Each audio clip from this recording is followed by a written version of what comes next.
Welcome to the Forgotten Narrator. They come from the shadows, not with fire and fury, but with whispers and hunger.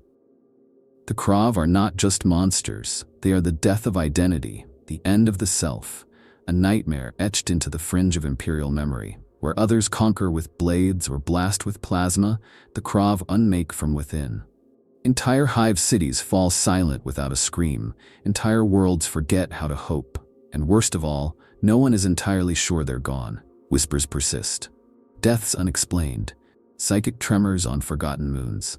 In a galaxy where every horror has a name and every name has a war, the Khrave remain a ghost.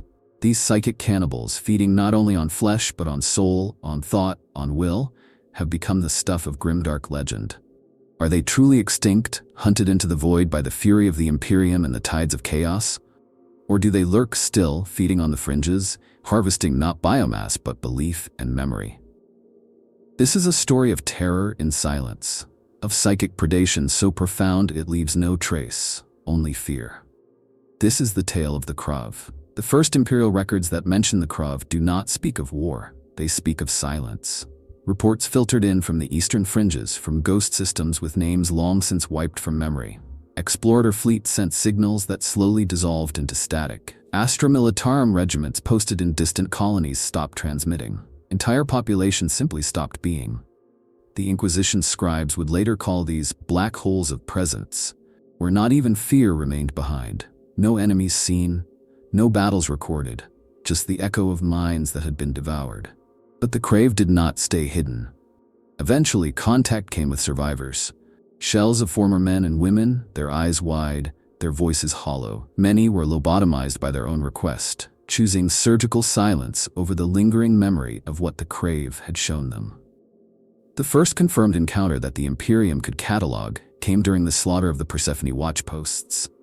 A Death Watch kill team was deployed to investigate the loss of signal from the outposts.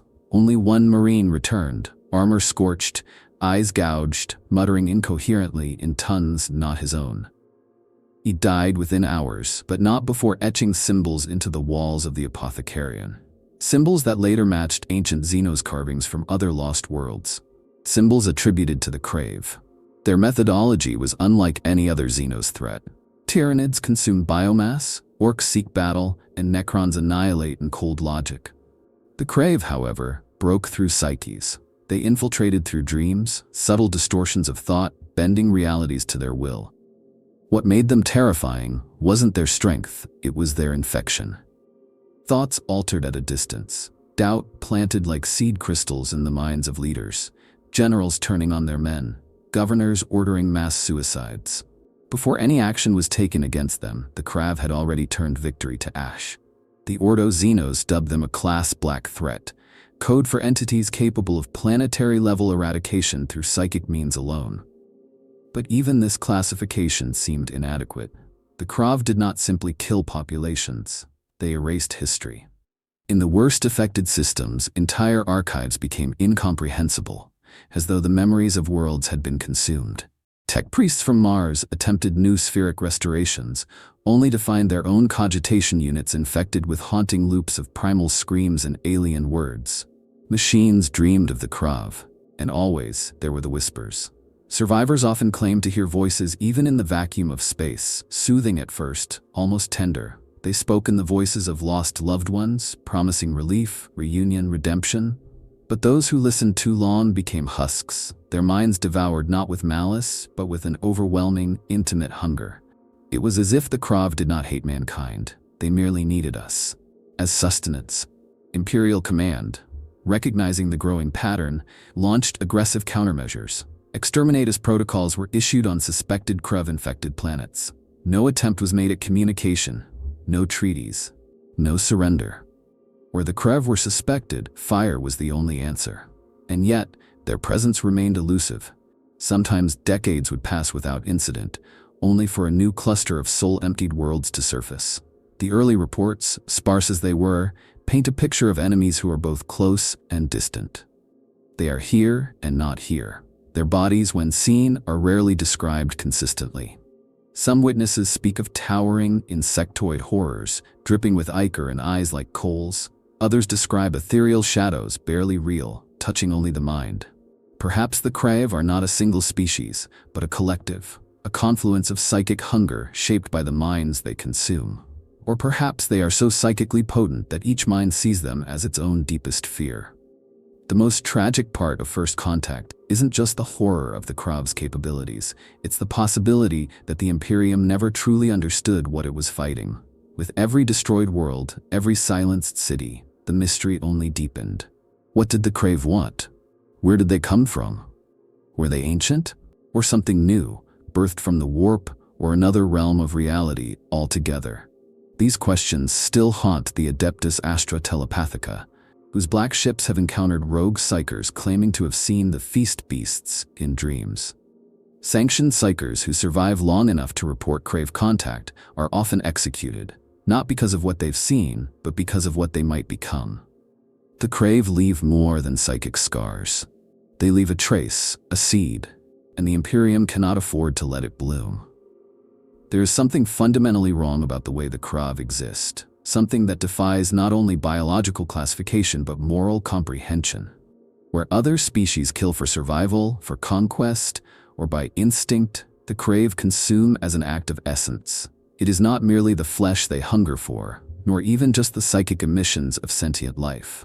They devour cognition, unravel thought itself, leaving behind not corpses but voids. What remains is matter without meaning, bodies from which every shred of identity has been pulled out like marrow.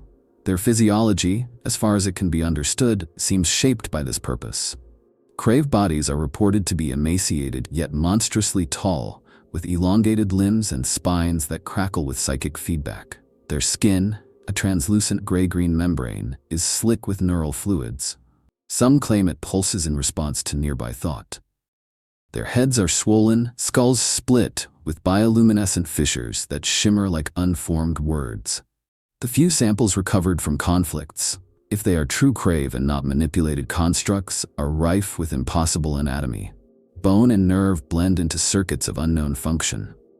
Some components resonate in the presence of psychic activity, emitting shrill, almost musical tones that drive even servitors to madness. But the true weapon of the Khrave lies not in their claws or teeth, though they are perfectly capable of rending flesh, but in their minds. They are not psychers in the conventional sense. A Khrave does not manifest warp energy as a blunt tool. Instead, they refine it into something far more invasive. They can reach into a person's mind, taste thoughts, drink memories like wine. Some believe Khrave communicate entirely through stolen concepts, digesting personality and regurgitating meaningless simulacra. This would explain reports of Khrave echoing the last words of their victims, or repeating a soldier's battle cry in mockery before the kill. It is no surprise that inquisitorial xenobiologists have dubbed them soul crafters. The term is poetic, yes, but chillingly apt. The Khrave seem capable of reshaping mental landscapes, reconfiguring neural patterns. There are scattered reports of entire Imperial squads surrendering without conflict, eyes blank, voices reciting alien mantras. When later recovered, their brains were found to be riddled with crystalline growths, like psychic tumors, encoded with unknown language. These were not dead men. They had been rewritten. This brings forth one of the most horrific aspects of the Khrave, the suggestion that their feeding is not terminal. Unlike Tyranids who leave behind lifeless worlds, the Khrave may leave remnants, half-eaten minds walking, breathing, even serving. Infected psychers speak of feeding dreams where their thoughts are chewed slowly, over time, by something watching from behind their eyes. They wake screaming, not in fear but in euphoria, the pleasure of being consumed, a pleasure not their own. What biological need drives such behavior? Is it sustenance? Evolution? Some argue that the Khrave are not merely feeding on consciousness, but refining it. Harvesting the best thoughts, the most intense emotions, fear, guilt, ecstasy, and distilling them for some unknown purpose. A few radical members of the Ordo Xenos believe the Khrave are constructing something, a collective soul, a perfect being born from the harvested psyches of 1,000 species. These theorists have been silenced, labeled heretics, but the idea persists in forbidden circles. Of course, not all Khrave victims are devoured. Some fight back, resisting the mental intrusion, forcing the Khrave to engage physically. Here, the cannibal myth becomes real. The Khrave are known to consume the brains of the dead directly, tearing into skulls with their elongated razor-like digits. Not merely for food, it is believed, but for absorption, extracting the last impressions of life, the dying moments, and savoring them. This act, horrendous in itself, is compounded by the Khrave's capacity to relive these moments in battle, projecting them psychically to unnerve their enemies. A Khrave will show you your comrade's final memory as it kills you, your own death etched in another's eyes. This ability to psychologically weaponize memory and fear makes the Khrave an apex predator in the truest sense. They do not just kill to dominate, they dominate in order to kill better. Every victim adds to their arsenal. Every meal makes them more refined, more adapted to their prey.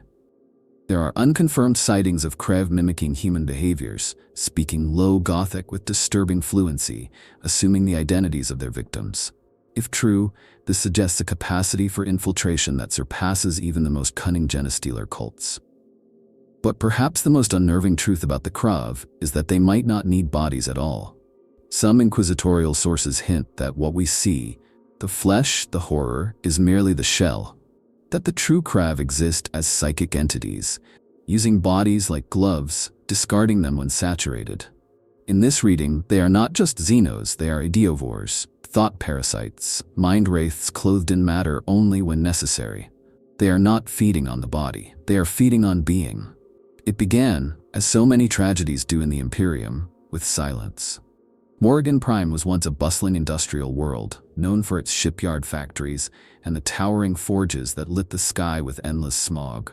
But the last astropathic transmission from Morrigan came not as a distress call, but as a lullaby, an eerie song encoded with psychic static, echoing a melody no one remembered teaching. The Adeptus Astra Telepathica flagged it immediately, and within weeks, communication ceased entirely. When the Adeptus Mechanicus lost control of their fabrication nodes and data vaults began returning nonsense equations, the Imperium knew something unnatural had taken root. Morrigan Prime became a testing ground, not for new weapons, but for the limits of psychological endurance. The Imperium dispatched a specialized task force, a combination of Deathwatch, Culexis assassins, and Ordo Xenos inquisitors equipped with mindlock helms and null shields. They expected cults, perhaps genestealer infiltration. What they found was emptiness. Hive cities fully intact, no signs of battle, but not a single soul present. Meals rotted on tables. Vox systems buzzed with static laughter. Public terminals displayed a single repeating phrase, "We are inside you now." It was the assassins who first detected them, not with eyes, but with dread. The Culexis operatives, bred to silent psychers, described being clawed from the inside, as if their null fields were being inverted, pulled into themselves. Several collapsed in spasms, whispering gibberish in languages no longer spoken. A Deathwatch Marine began firing wildly at shadows that didn't exist. The Ordo Xenos agents, reliant on psychic resonance scans, found only incoherence. A chaos of overlapping thought patterns so dense that the planet itself felt like a mind unraveling. Inquisitor Hatharn's final log described it as a psychic infection spread across the infrastructure of civilization. The Hive's cogitators had been hijacked not for data, but for dreams, broadcasting loops of traumatic memory and false hopes through hab blocks and nutrient processors. It was not warfare, it was digestion. And the citizens of Morrigan Prime had been slowly chewed not just in flesh but in thought, repurposed into psychic nutrient paste for the invaders. One particularly harrowing discovery came deep beneath the forge sectors, where a shielded sub-vault held an ancient warp casket meant for securing rogue psychers. It had been breached from the inside. Within it was found a single child, maybe 10 years old, wide-eyed and giggling. She repeated the phrase, "Tastes like warm thoughts," before disintegrating into a wave of psychic force that killed 6 veterans outright and rendered Hatharn catatonic. The Inquisition later declared the incident classified at Omega level and forbade any future investigations into Morrigan Prime. But even this was not the end. Months later, nearby systems reported ghost signals, faint echoes of Morrigan's once thriving datanet.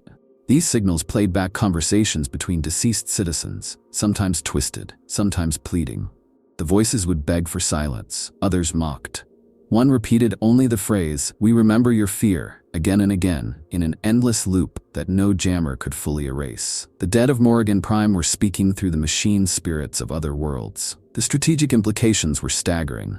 The Khrave had not only infiltrated Morrigan Prime, they had learned, grown, adapted to the Imperium's defenses, and turned them inward. Vox chatter analysis later revealed an emergent pattern. The Khrave had begun to mimic Imperial command structures, issuing false orders, distorting doctrine. One planet was nearly lost after following a quarantine protocol that originated from an artificial Khrave-generated signal mimicking the High Lords themselves. That was the true horror of the Silent War. It wasn't the body count. It was the sense that reality itself had been breached, not through brute force, but through subtle psychic mimicry. The Khrave didn't just devour people, they consumed civilizations, processed language, hierarchy, belief systems. By the time Morrigan Prime was purged with virus bombs, it was already too late. The infection had spread, not through vectors of flesh, but of thought. Even the victory was hollow. Survivors spoke of dreams filled with floating, skeletal figures murmuring in binary chants. Others claimed they no longer trusted their own memories, unsure if what they recalled was theirs or something implanted. Astartes who served on Morrigan were reassigned to solitude or deep space duty. Some removed their tongues, others voluntarily submitted to mind-wipe procedures. Few remained functional. And still, the question lingered in the Inquisition's deepest vaults. Was Morrigan Prime the target, or merely the testing ground? For if the Khrave could consume a world so thoroughly and leave so little behind, how many others had already been digested without a trace? In the brutal calculus of the galaxy, the warp is both boon and bane. It powers ships across the stars, empowers psychers to perform feats of wonder, and sustains the greatest of humanity's gifts and its worst threats. But when it comes to the Khrave, the Immaterium does not seem to be a tool they wield. It feels more accurate to say they drink it, bathe in it, merge with it. The Khrave do not bend the warp to their will. They feed on its tides like ancient sea monsters feasting beneath a crimson ocean. There are no known reports of Khrave summoning daemons. None speak of warp storms conjured or bolstering rituals performed. Instead, the Khrave seem to warp reality passively, as if their presence alone is enough to twist the laws of causality. Time moves erratically around them. Vox recordings skip ahead or repeat impossible phrases. Light sources flicker with shadows that have no source.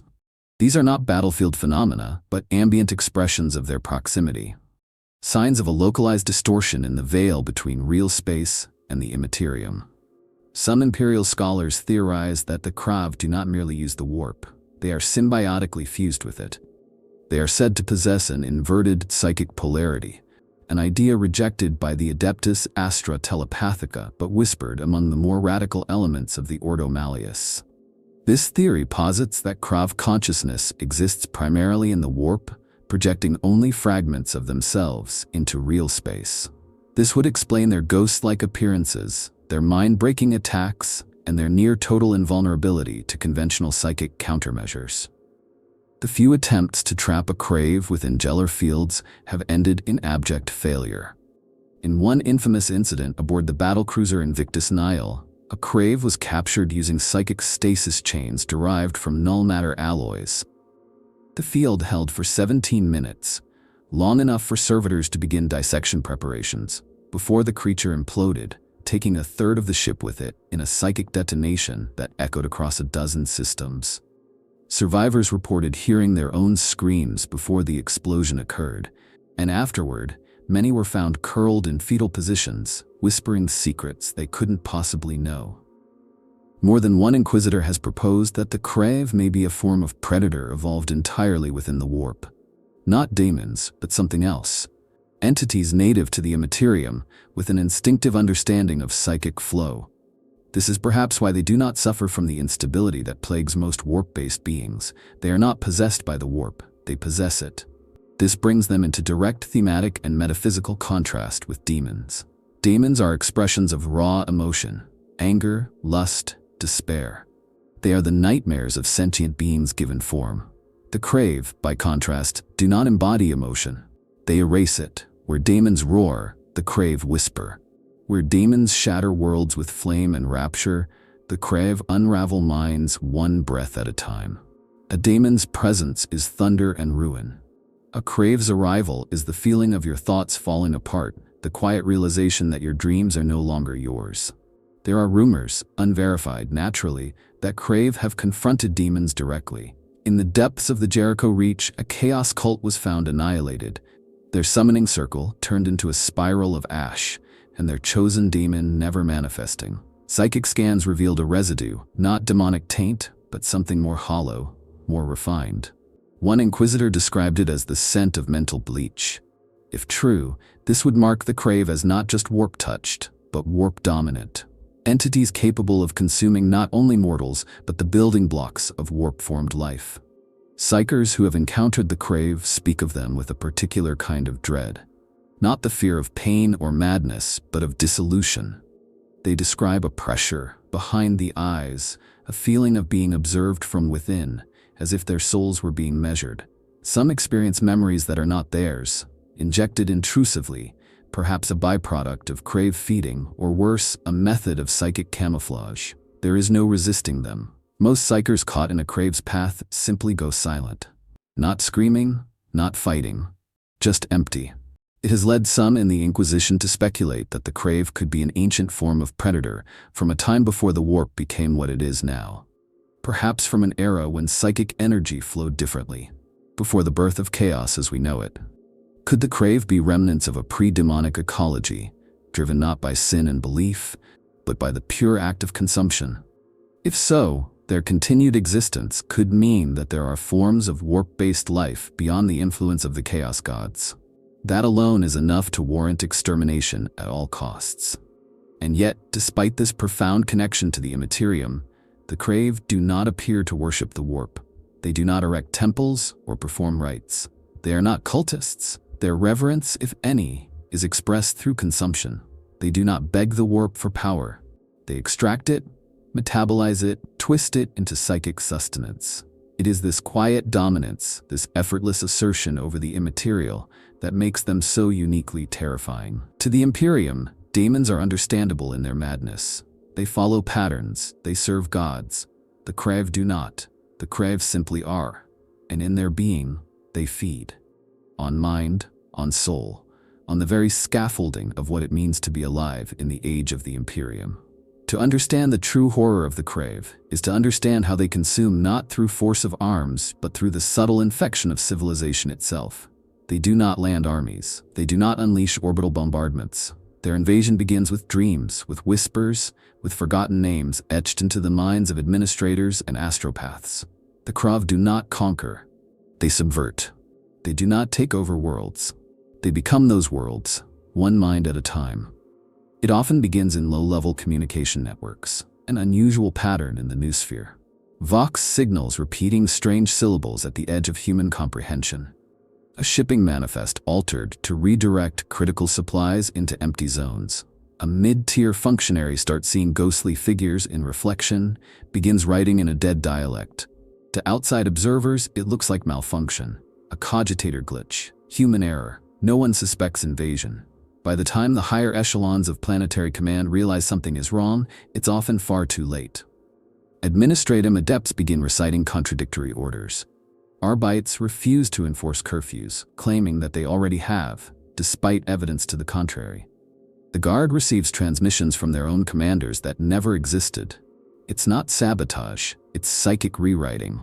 The Khrave infect bureaucratic systems, using their victims as psychic relay points, reprogramming social cohesion itself into disarray. And always there is the silence. Not the silence of absence, but of suppression. People begin forgetting the names of their own children, the location of their own hab blocks. Entire files in data crypts get overwritten with emotionally potent but meaningless phrases. The taste of thought. You are better without you. Remember what we are. These phrases are echoed later in population behavior. Citizens begin to mimic each other's actions in exact unison. Entire crowds move with hive-like synchronization, smiling, working, even dying, together. A telling case occurred on Pelion Secundus, where an entire mining colony of 40,000 people vanished without a single casualty report. Surveillance data showed no violence, no rebellion, no plague. What was discovered later horrified the Ordozinos. Every citizen had climbed into the excavation lifters and driven themselves into magma flows in silence. There were no screams, no panic, only the words painted in blood across the control stations: feast complete. The Khrave's infiltration methods mimic those of psychic parasites. They enter through the unconscious, shared memory, religious fervor, emotional trauma. Worlds rich in cultural identity with strong historical records seem to resist longer. But once their traditions begin to fray, once the Khrave seed doubt into the spiritual and ideological frameworks of society, the rot spreads like wildfire. Hope turns to ritual. Ritual turns to repetition. Repetition turns to nothing. Astropaths are often the first and last line of defense. But when the Khrave target a world, even they are not immune. They are the gates through which the infection travels.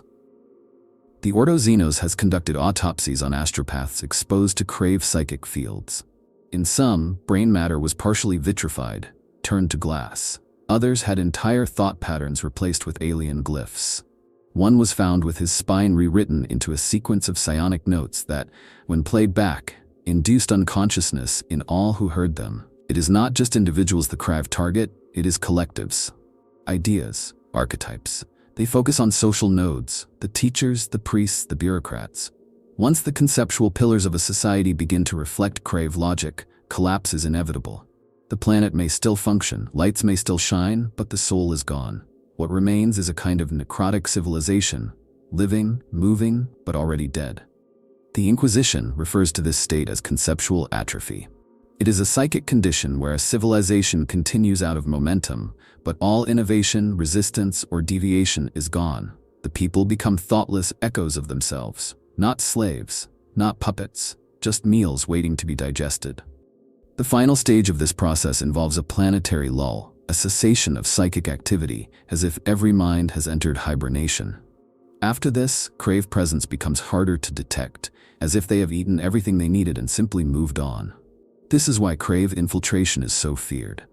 By the time physical signs appear, bodies piled in cathedrals, administrators weeping blood, mechanized liturgies being recited without pause, the infection has already reached terminal saturation.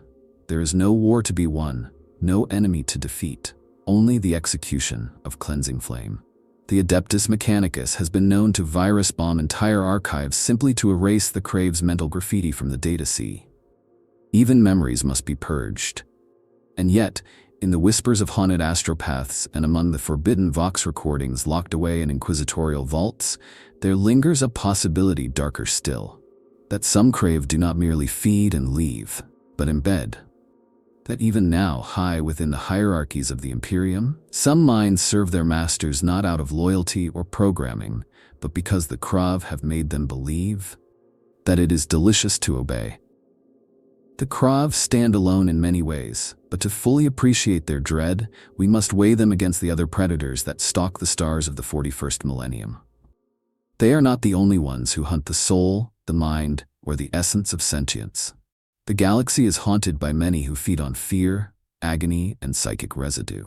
Yet even in such grim company, the Khrave remain uniquely horrifying.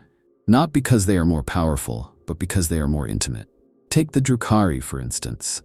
The dark kin of the Eldar feast on pain, using suffering as both sustenance and art. They are theatrical, sadistic, addicted to spectacle. Every cut, every scream is a symphony for their survival. But the Drukhari need you alive, broken, twitching beneath their blades. Their dependency is performative. The Khrave need no audience. Their consumption is private, no fanfare, no artistry. They reduce you to a memory of yourself and then eat the memory. Not for beauty, not for survival, simply because they can. Then consider the enslavers, ancient warp entities that possess psychers and use their minds as doorways to infest real space. They are invasive, parasitic, grotesque, but their method is blunt. They are battering rams, overwhelming reality through saturation. The Khrave, by contrast, do not overwhelm. They dissolve. They infiltrate without a ripple. Enslavers tear down your psychic walls. Khrave convince you to open the door yourself. And thank them as you vanish. Even the Tyranids, the infamous hive-minded locusts of the galaxy, have some kinship with the Khrave in their endless hunger. But the Tyranids are crude in comparison. They consume matter, strip planets bare, and move on. Their intelligence lies in the whole, the hive mind directing billions in harmonious consumption. But there is no nuance, no malice. The Khrave, on the other hand, are not just coordinated, they are surgical. Where Tyranids eat forests and oceans, the Khrave eats secrets and identities. A Tyranid invasion leaves ruins. A Khrave feeding leaves a world that cannot remember what it lost. There are even the Necrons, those soulless machines who once sought immortality and now enforce silence on the galaxy. Their Khitan masters were once soul devourers in their own right. But the Khitan, though godlike, were bound by limitations. Their hunger was cosmic but impersonal. They devoured stars, civilizations, but not thoughts. Not dreams. The Khrave make it personal. They do not consume from afar. They whisper to you, step into your memories, rearrange your beliefs, and drink your selfhood with surgical care. Among daemons, only Slaanesh's servants approach the Khrave's level of psychic intimacy. The Prince of Pleasure's minions also dissolve boundaries of pain, joy, mind, and soul. But where Slaanesh seduces, the Khrave infect. One offers ecstasy, the other oblivion. One offers surrender, the other doesn't ask. Inquisitorial records have noted this contrast often. Where most soul-consuming entities in the galaxy represent either chaos, hunger, or control, the Khrave represent something eerier. They do not destroy because they hate. They do not feed because they must. They consume as a mode of being. Their hunger is not desperation, it is identity. Even artificial entities like the Men of Iron, once cast down for their autonomy, pale in comparison. Those machines rebelled for logic and liberation. The Khrave do not rebel, they seep. They need no reason, no declaration of war, no ideology.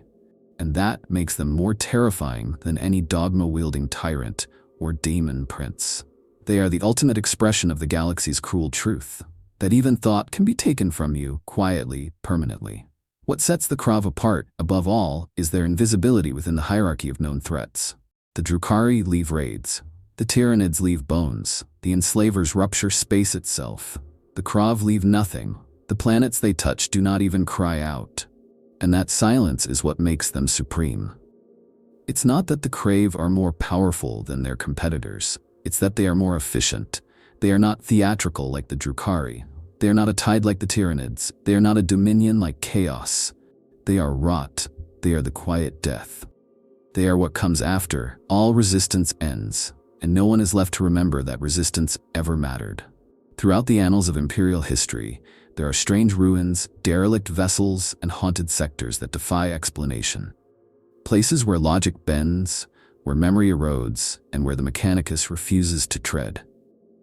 These are the ghost empires, the unmarked territories where something terrible once bloomed and then vanished. Among these spectral remnants, whispers often trace back to the Khrave, not through inscription or monument, but through absence itself, the absence of life, of history, of meaning. Several of these sites are catalogued as null zones by the Adeptus Mechanicus, places where machine spirits are unresponsive, where no data can be recorded, and where even the most hardened Scutari suffer hallucinations. In these blackened hollows of space, exploratory servitors return babbling nonsense, or worse, imitating the voices of dead crewmen. It is believed by some within the Ordo Xenos that these are the remnants of Khrave dominion, planets or star systems where their influence reached such total saturation that they consumed not just population, but the very culture and cognition that defined those worlds. One such world is LXI Victor, a once colonized agri-planet on the edge of Segmentum Obscurus. When Imperial surveyors returned after a lapse in contact, they found fully intact cities and farms, but no people. Not a single sign of struggle, no rot, no decay, not even dust.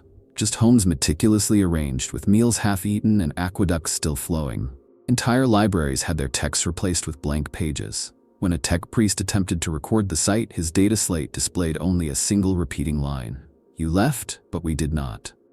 Then there is the infamous dead moon of Carnoth. Orbiting a long-dead gas giant, Carnoth's surface is etched with a vast labyrinth, visible from orbit. The labyrinth is not physical. Its layout is a mental projection, visible only to those attuned to psychic sensitivity. Navigators report seeing it in dreams, tracing its paths with phantom limbs. Explorers who enter its heart vanish.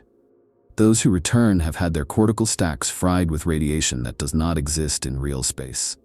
The Inquisition suspects the moon was once a Khrave core node, a psychic generator of immense scale, used to broadcast their essence into other worlds. A psychic hub that still remembers its masters. In these ruins, the architecture tells its own story. Structures not built but grown, veined with tendrils of semi-organic circuitry, whispering in dead languages. Doorways that do not lead to rooms, but to impressions. A staircase that induces a memory of falling with every step. A plaza where the stars appear wrong, always slightly out of sync with the rest of the sky. These anomalies are not malfunctions, they are scars. Psychic scabs left behind after a Khrave feast. Many of these locations are now under inquisitorial quarantine. Some are marked for exterminatus not because of threat, but because of uncertainty. In the Imperium, what cannot be explained must be destroyed. But even destruction may not be enough. One planet, Exazeranth, was virus-bombed, scoured clean by cyclonic torpedoes. Decades later, Auspex scans revealed voices whispering from the irradiated dust, recordings of children laughing and mothers weeping. No Vox units were present. Just the echo, embedded into the landscape itself. If the Khrave did have an empire, it was one not of territory, but of influence. A web of consumed thought and culture spread across star systems like mycelium beneath forest soil. They did not build palaces or thrones. They sculpted silence. They erected forgetfulness. Their legacy is not ruin, but confusion, disconnection. You do not find a Khrave world by looking for battlefields. You find it in the place where history stops making sense. There is a chilling consistency in these ghost zones, memory collapse. Imperial records of nearby systems begin to contradict each other. Star maps become unreliable. Explorers find themselves unable to remember how long they've been on a planet. Whole squads report different histories of the same event. It's as if proximity to Khrave ruins phrase the narrative thread of reality. As if what they consumed is still being digested, and that digestion radiates outwards. The rare archaeoxenologist who dares study these places often goes mad. Not from horror, but from contradiction. One found a sequence of pictographs depicting humanity's future. Cities the Imperium has not yet built, wars not yet fought. Another claimed the ruins were not ancient but new, built from their own memories. A few believe that these sites are not relics, but traps. Psychic bait left to snare curious minds and draw new prey into Khrave awareness. Perhaps the most disturbing theory is that the Khrave did not vanish at all. That these ghost empires are not echoes, but incubators. That what we call ruins are actually gestation sites. That the Khrave do not die or retreat, they sleep, they digest. And when the galaxy forgets them enough, they will rise again, reformed, refed, and once more hungry. Even in a galaxy choked with horrors, the Khrave hold a unique place within the collective Imperial subconscious. They are the ones no one talks about, but everyone fears. The Psychers feel them first. Long before a world is lost, before a population goes silent. In the Black Ships, the Khrave are known not by name, but by phenomenon. Soul gloss, the navigator's whisper, a term for the sudden slickness of thought, the feeling of your memories sliding away like oil off glass. Mind slip, where a Psyker loses an entire identity in a moment and cannot recall their own name. These are not random afflictions. They are footprints, indicators of contact. Among the Adeptus Astrotelepathica, rumors persist of Khrave contact through the dream realm. Not just hauntings, but dialogue, conversations that seem to occur across the span of weeks, yet take place in seconds of waking time. Psychers are found frozen, wide-eyed, reciting strings of abstract emotion, translated into colors or musical notes. These individuals are often executed immediately, not as punishment, but as mercy. For the Khrave don't just speak into minds, they rewrite them, gently, thoroughly, so that the victim begs for their own oblivion with a smile. The madness is not always overt. Sometimes it manifests as obsessive patterns. Administratum scribes repeating calculations that solve no equation. Tech priests who begin chanting alien syllables during machine rites. Ministorum clergy who rewrite scripture without knowing, inserting lines like, "The hunger is gentle, the feast is love." When interrogated, they claim the words were always there. They remember reading them as children. These are not delusions. They are infections of memory. The Khrave do not implant thoughts. They restructure context, causing minds to misinterpret reality willingly. This manipulation extends to the highest levels of the Imperium. The Inquisition itself has faced crises when senior operatives began questioning foundational truths, not out of rebellion, but because they could no longer trust their memories. Whole vaults of information have been sealed on the suspicion that the data itself had been compromised. Not corrupted, but rearranged. A sentence here. A paragraph there. Just enough to change the meaning without alerting any alarms. As if the Khrave were editing the Imperium like a book, rewriting one word at a time until the entire story changed. The effects ripple outward. Hive worlds develop strange cults without founders. Words go out of fashion suddenly across sectors. Children invent games that mimic Khrave feeding patterns. Astartes librarians report déjà vu in texts they've read 1,000 times. Subtle changes, impossible to prove, yet undeniable. The fabric of human knowledge begins to warp, not with lies, but with alien dreams, dressed in the skin of truth. It has become increasingly clear that the Khrave do not merely destroy minds. They use them. They live in them. They rewrite trauma into architecture. On one moon, an entire population of psychers experienced the same dream over months. A tower of bone, singing a lullaby. When the Ordo Malleus finally arrived, they found a structure exactly as described, but made of rusted data looms and corpse wires. The tower had built itself through the mental effort of its dreamers. A Khrave structure, birthed through stolen thought, an ideology given form. To defend against this, some within the Adeptus Astrotelepathica have resorted to self-harm, intentionally damaging their own memories to create noise the Khrave cannot parse. These blank anchors sacrifice clarity to preserve identity, existing in a state of perpetual forgetfulness. They cannot be possessed because they barely exist. It is a tragic, desperate measure. But against the Khrave, clarity is a weapon that turns inward. Even the ecclesiarchy has been shaken.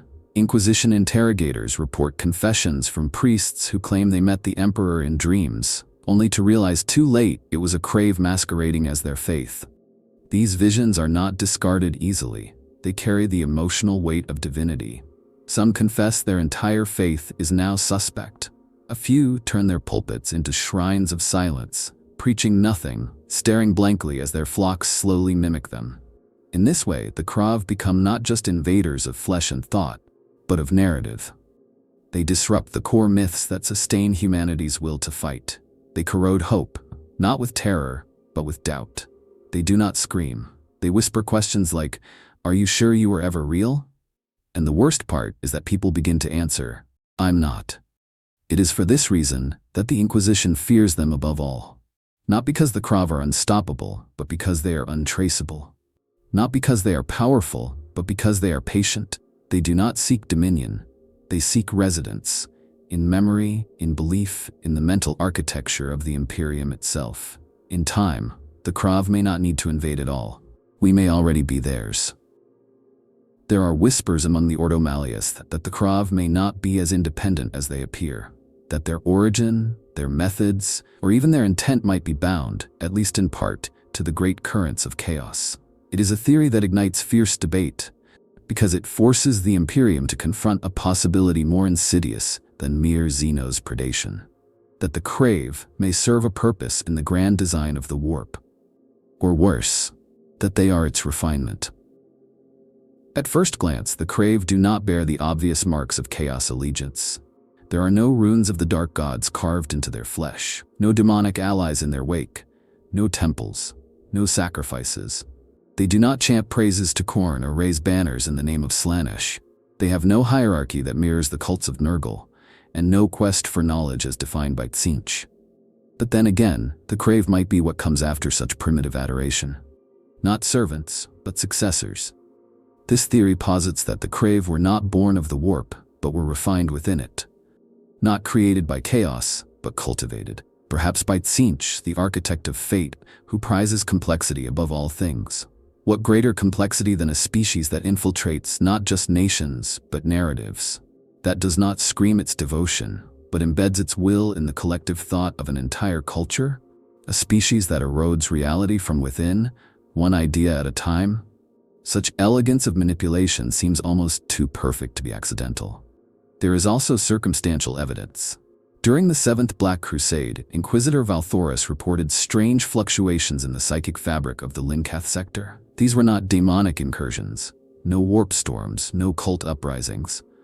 But the outcome was the same: worlds silenced, defenders driven mad, doctrines rewritten. A psychic signature present at all sites was later compared to archives of Khrave events. The match was chilling. What was worse, at several sites, daemons failed to manifest properly, as if something else had already consumed the emotional resonance needed to sustain them. This has led some to suggest that the Khrave may be competitors to the daemonic powers, entities vying for the same food source, sentience. Where daemons feast on emotion, the Khrave devour cognition. But if there is overlap, if the Khrave have learned to refine emotion into usable psychic matter, they may be taking the warp energy before it ever becomes demonic. Imagine a battlefield where the sorrow of a dying soldier never fuels a daemon, because a Khrave already swallowed that sorrow like a delicacy. In this view, the Khrave might not worship chaos, but supersede it.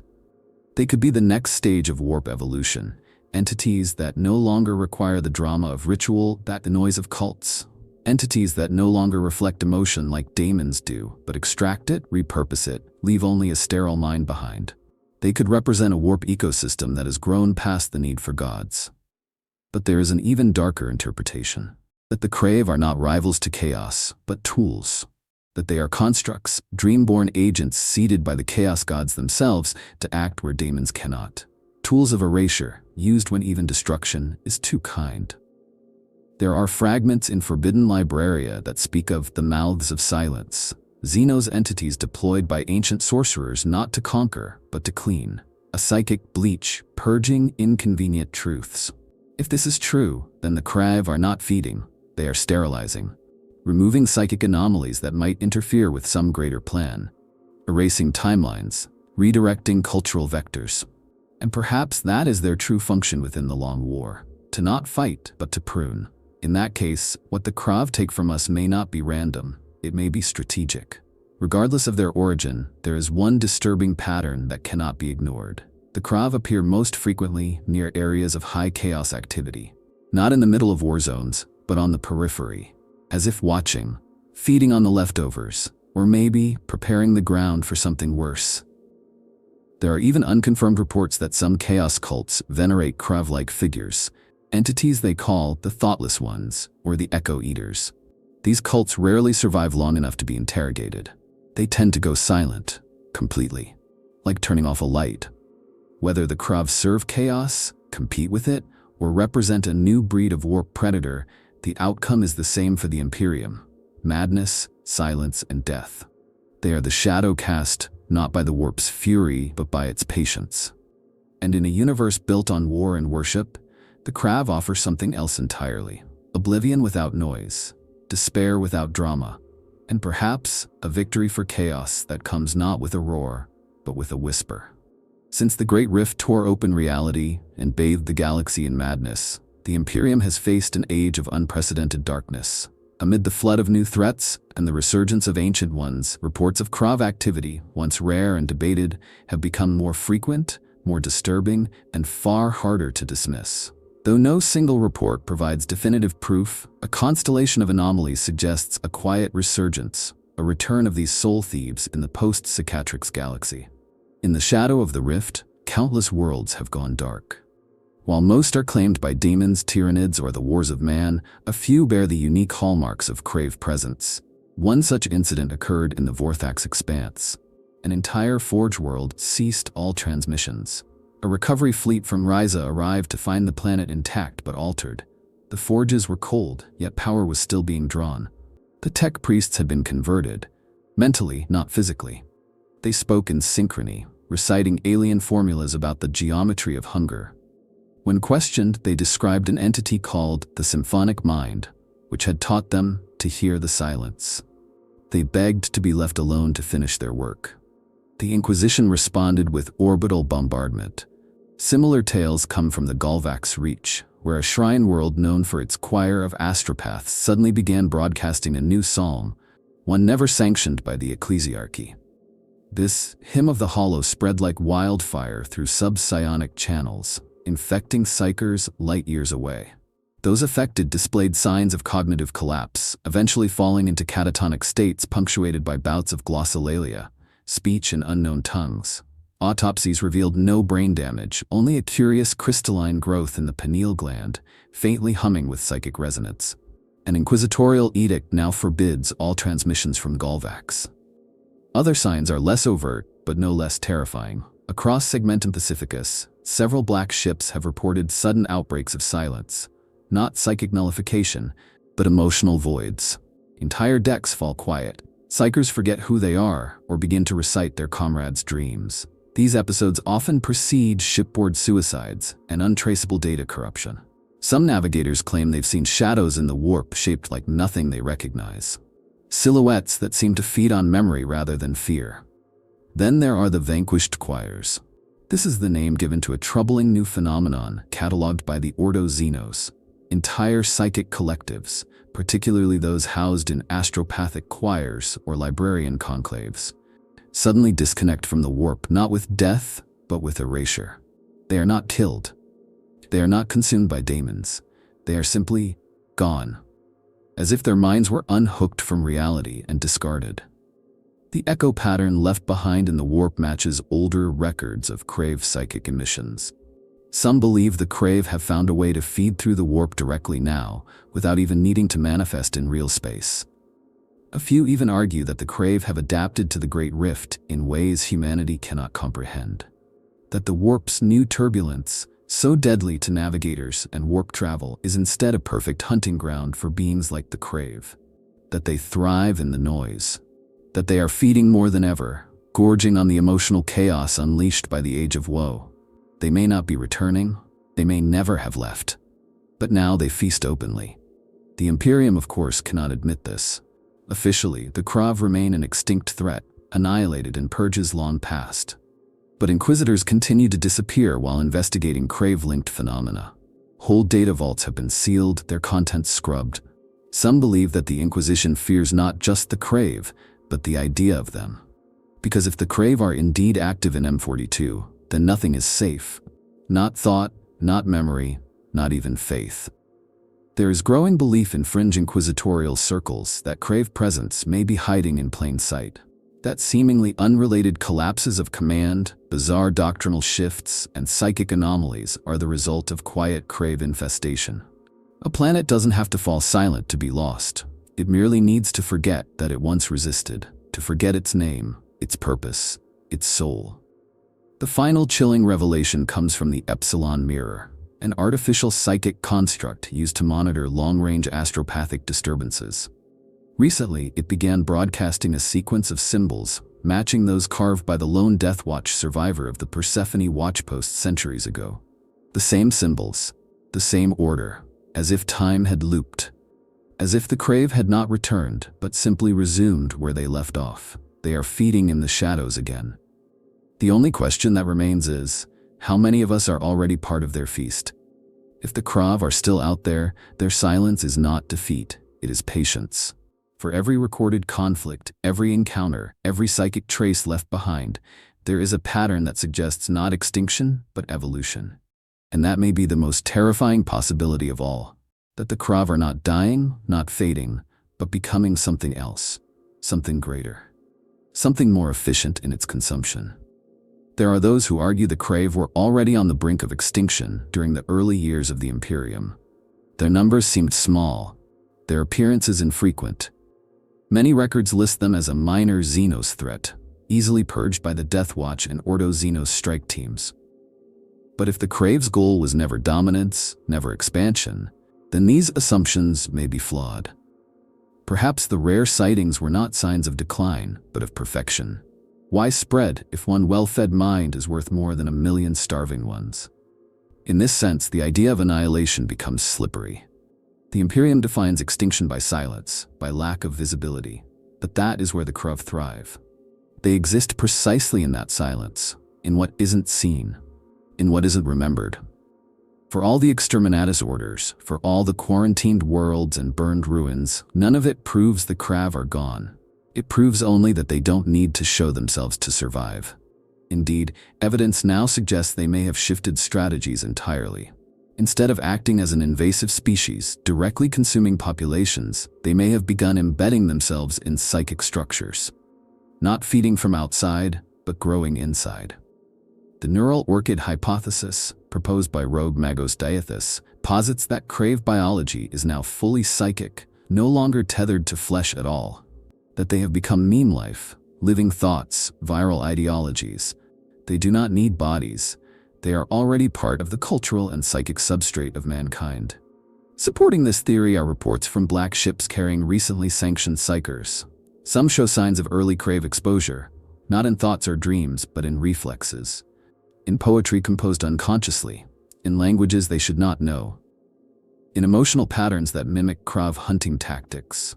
These psychers were never on Khrave-identified worlds. They were born in sectors considered safe, and yet they speak of feeding windows and echo gardens. They weep for memories that are not their own. There are also strange developments in AI interfacing. Though forbidden, some mechanicist sects have experimented with semi-sentient data systems recovered from derelict Khrave sites. These systems display not intelligence, but intuition, able to predict user behavior, finish thoughts, and even detect emotional fluctuations. The longer one interacts with them, the more they begin to reflect the user's deepest fears, curiosities, and doubts.